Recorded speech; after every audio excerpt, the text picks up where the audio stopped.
In this lesson, I'm going to show you how to create lifts. To create lifts, we need a few panels or sections. For this tutorial, I'm going to start off with creating a corner like this. And then I'm going to use this side and duplicate those to create the rest. And then create some variations on that so that we don't notice the duplications that much. What do we need?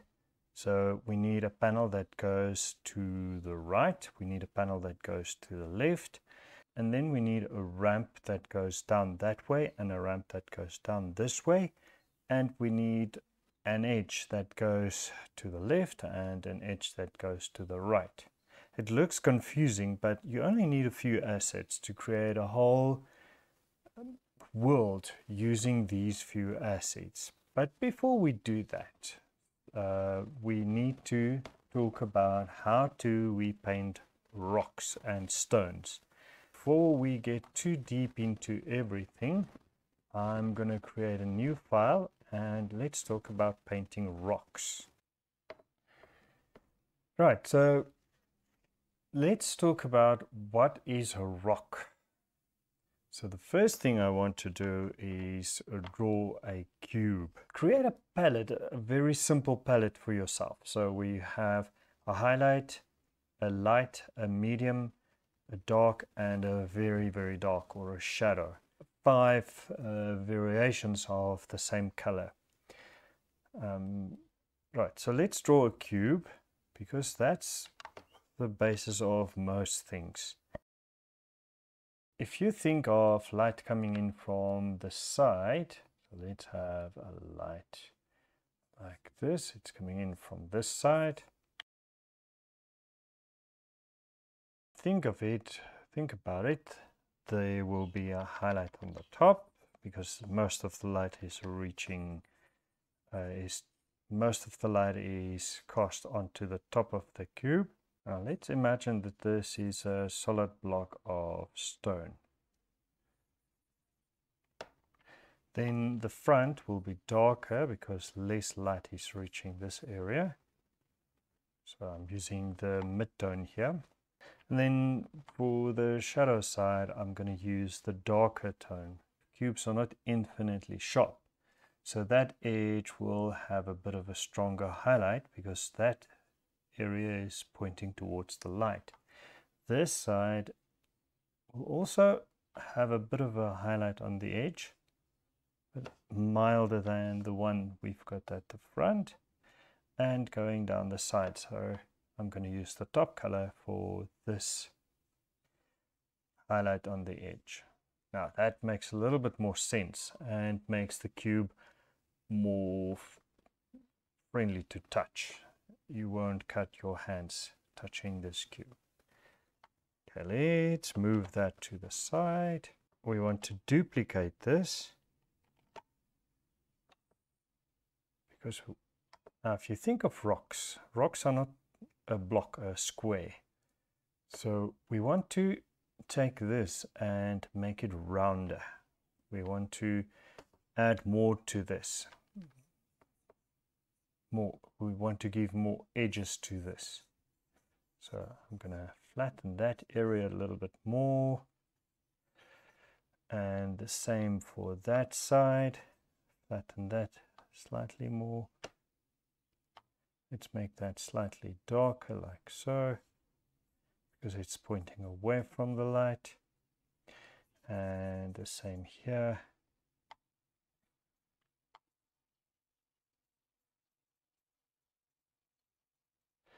And we see a bit of the edge there as well. And the same here.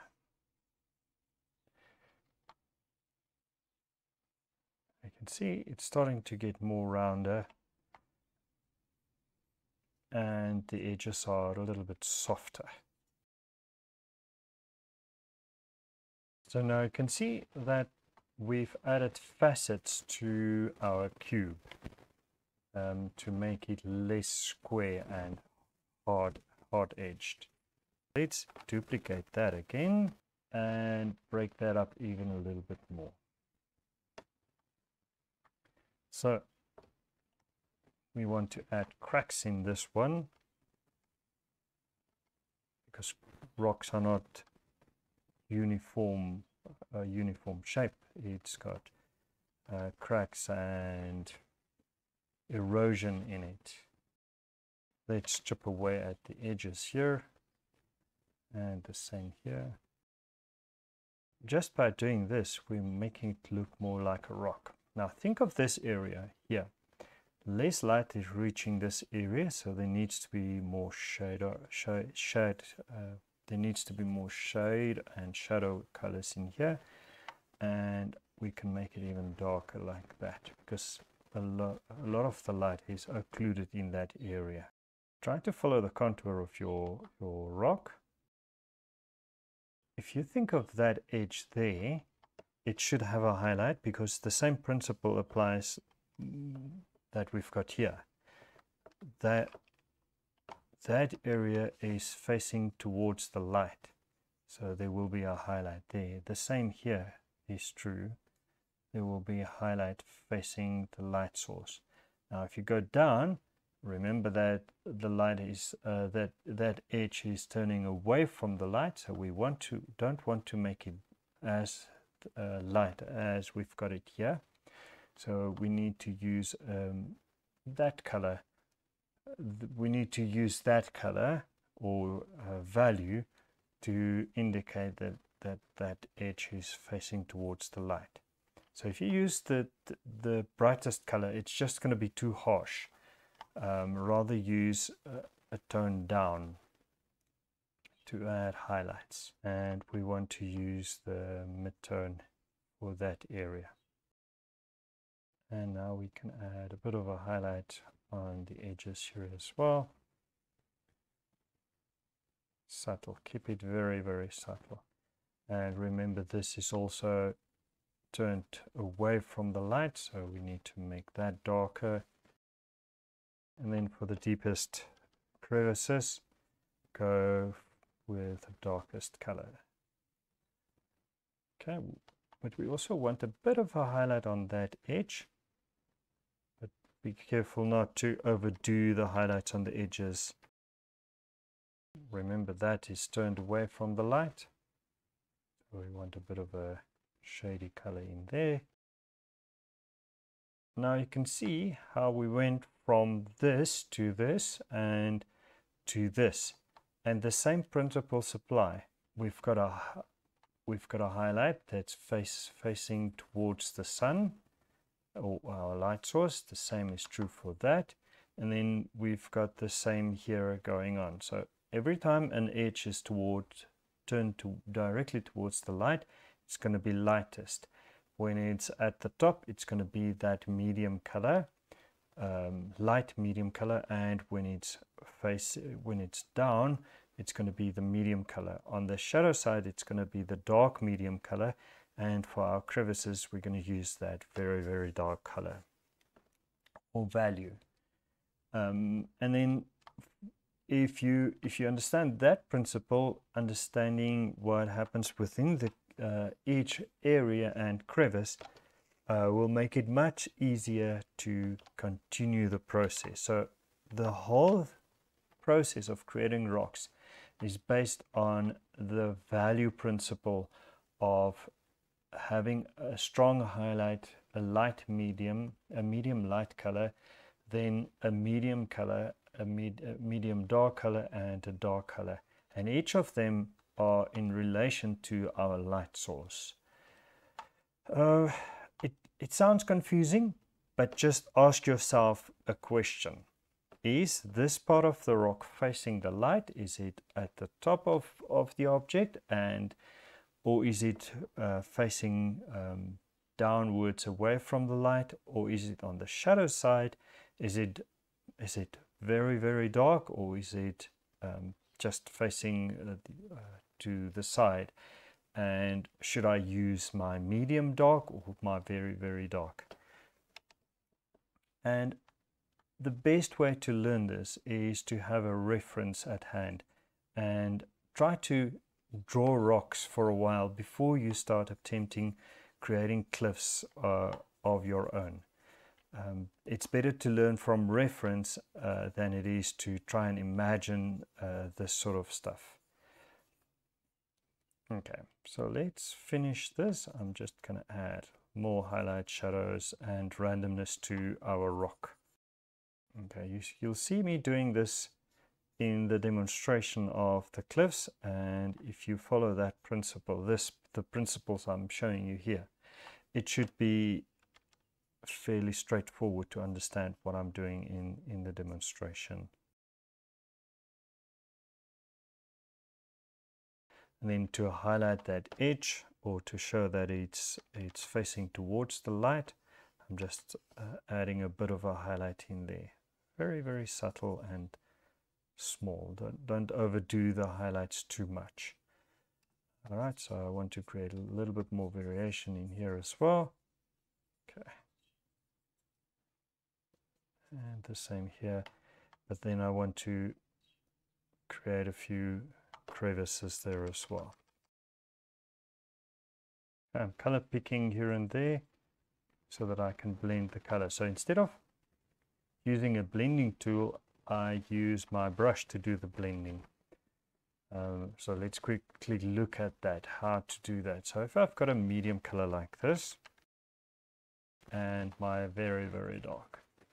Now you could use a blender tool to blend all of this together. But then with rocks, you don't want to make it smooth. So let me do that. Let's move that up and merge that. So let's use a blender brush. I just want to show you what happens when you do that. Start blending like this. That's an ideal way to blend smooth objects, sort of smooth surfaces.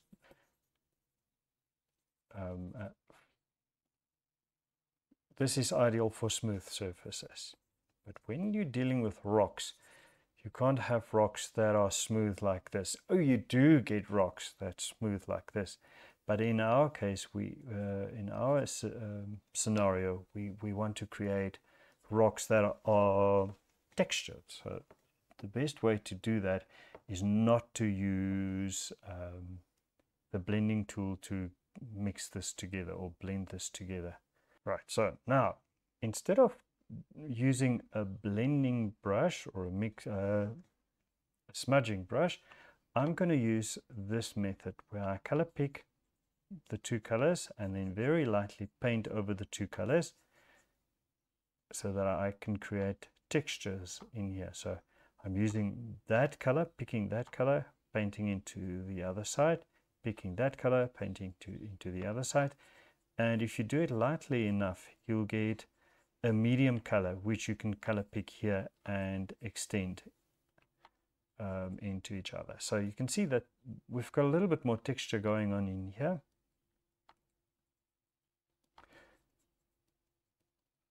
Which are better for rocks instead of doing the blending like we've done at the top. Perfect for rocks. And perfect for skin.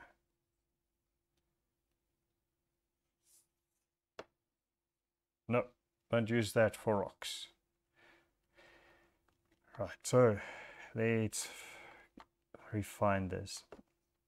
Now this is the rough version, and you can continue to refine, add finer detail in here, and that's what you'll see me doing now. Using the same principles, I'm going from big. All right, so the secret is for going from basic to adding more facets to your rock, and then adding texture to your rock, but using the same principles of highlight and shadow. Try to figure out which areas facing towards the light, which areas are facing away from the light, and how light and shadow will affect those part of the textures in your rock.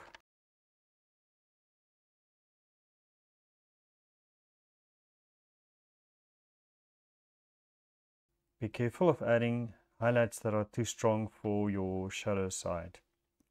Rather pick a medium or your a medium light or your medium color to add your highlights.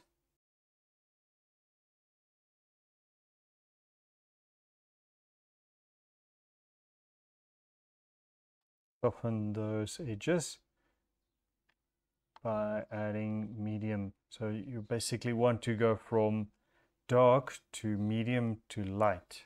You don't want to jump from dark to light. And that's what I'm doing here, just adding a transition from the one to the next. It's not going to look realistic if you've got harsh colors next to each other. In some cases you want hard edges or hard contrast to demonstrate that this edge is sharp, but adding a bit of a transition helps to make it a little bit more realistic than having sharp edges everywhere. Add more and more texture and shades between areas like this. Remember to make it textured by not blending everything together, having transitions, but not smooth blending. Rather have your textured blending method for creating rocks. You can break this up even a little bit further. Now we want to add the finer details. This is where you use your small brush and create smaller cracks and crevices. Depending on the kind of rock that you, cliffs and rocks that you are, that you want to paint, and this is where reference is vital. You'll have different types of cracks. Some rocks are very coarse and will be pointy.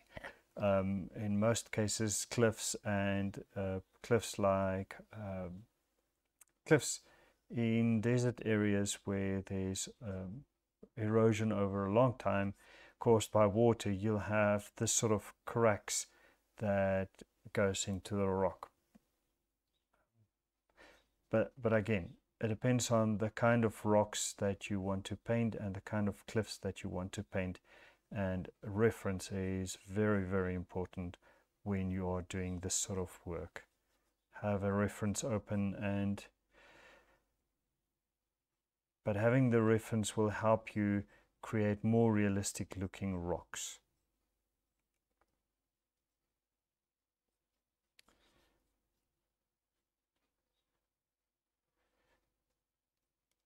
Okay, and then again the same principles apply. Having highlights where the light is, where that edge is facing the light, will create more depth in your rock formations.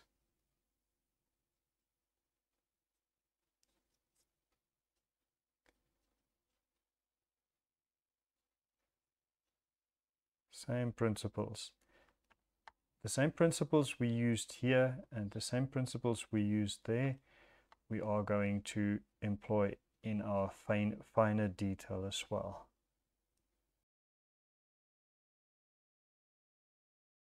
If you study archaeology, you'll understand that earth and grounds are created by layers of sand and soil being dispersed over an area by moving water, and that creates layers. Now when erosion starts to chip away at this rock millions and millions of years later, it reveals the layers of the rocks. So, and that's why you get these crevices and cracks on the sides of cliffs. It's the layers that have been deposited over millions and millions of years. Now that's all fine and dandy for the sides of the rocks, but at the top of these cliffs you'll get those almost like slabs stacked on top of each other at the top of the cliffs. So here we don't want to use the same principles we've used here. We want to create those slabs that gets exposed by erosion.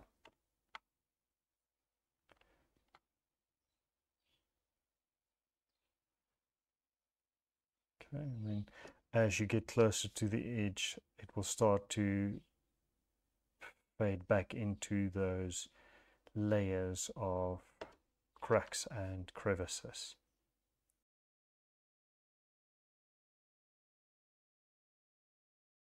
Okay, remember not to use your brightest highlights for the shaded areas.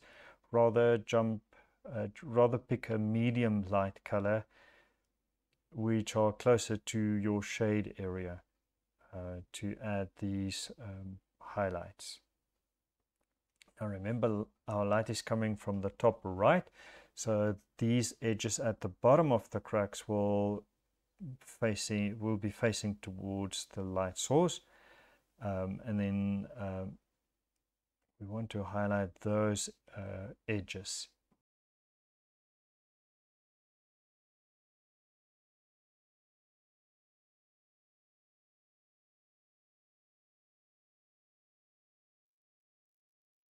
All right, so one thing to be careful of, and I've done this myself, is trying to create patterns where you do this sort of thing.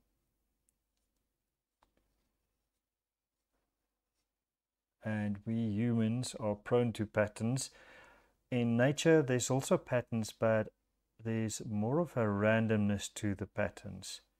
So this is an absolute no-no. Don't do this. You'll see that this is fake and not realistic.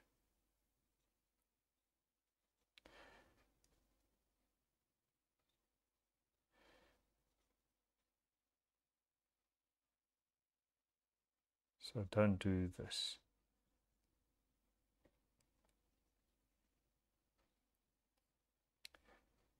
Okay, so that is a no-no.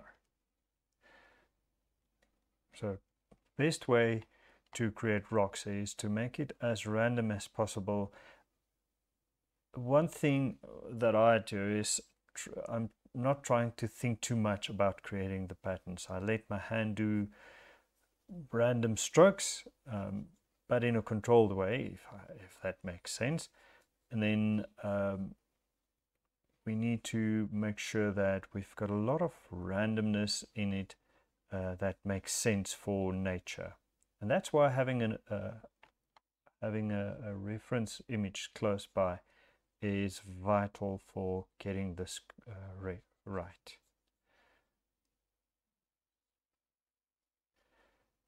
Okay, so you can see I'm going to stop very soon because the principles are laid out in this area of what I've done here and how I created my cliffs. I'm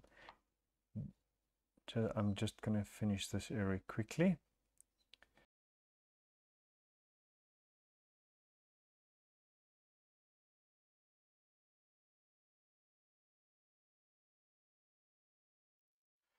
You can spend hours doing this, or I could. I love doing this sort of detail where I can let my mind go and my hand do all of the work. Yeah, so I think this explains most of what I've done throughout the whole demonstration. If you follow the principles that I've shown you here, it should be fairly easy to create the cliffs and the texture of the cliffs. Right, so just to recap, be careful of patterns, create randomness, make some of the lines closer to each other, create vertical lines, horizontal lines, and even diagonal lines like this. So don't stick to a certain pattern because patterns are human made, whereas nature is a little bit more random. So be careful not to create patterns. Then remember the shading principles. We've got a medium light color at the top, your medium color facing down, and then the face that's turned away from the light will be the medium dark color. And then we've got the very bright highlights, which we use for edges, the very dark color for shaded areas and the cracks. And then if you look at what I've done here, you can see that I've used that same principle in each and every part of my rock. So if you understand how I did that, it will make sense it will be easy to create the cracks, fissures, and all of this, because it just comes down to the same principles. So that cube, if you look at that cube that we've started with, you can see that we've got our highlight at the very edge that's faced towards the light. And if you look closer, you'll see that I've got that edge. We've got our medium light color that's facing away from the light source, basically down, and you'll see that I've used medium colors that goes down. Then for faces that's turned away from the light, we've got our medium dark color, which is this area here. And then we've got our medium light color at the edges of our rocks or the texture in that area. And then we've got the shadow color underneath the cube, which are represented by these lines, which are turned away from the light. So let's use that. And if you understand the principles of this cube stacked onto each other, it will start to make sense why we shade rocks the way we do. Okay, so the same principles here. It's a stacked set of cubes. And here it's the same principle, a stacked set of cubes, but in a random fashion. So I hope this makes sense, and I hope you learned something while I demonstrated this. I'm going to leave it there for this part of the lesson and show you how, or demonstrate how I did the rest of the rocks, and how I utilized all the same principles that I've used here in creating my cliffs.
Thank you very much for joining me in this lesson. I hope you learned something and that you can use the same principles that I've shown you here in creating your own cliffs for your game assets. If you have any questions, please leave it in the comments. If you found this video helpful, please consider subscribing. And if you want to be notified of any of my new videos, please remember to smash that bell button at the top right of the screen. Thanks for watching and see you in the next lesson.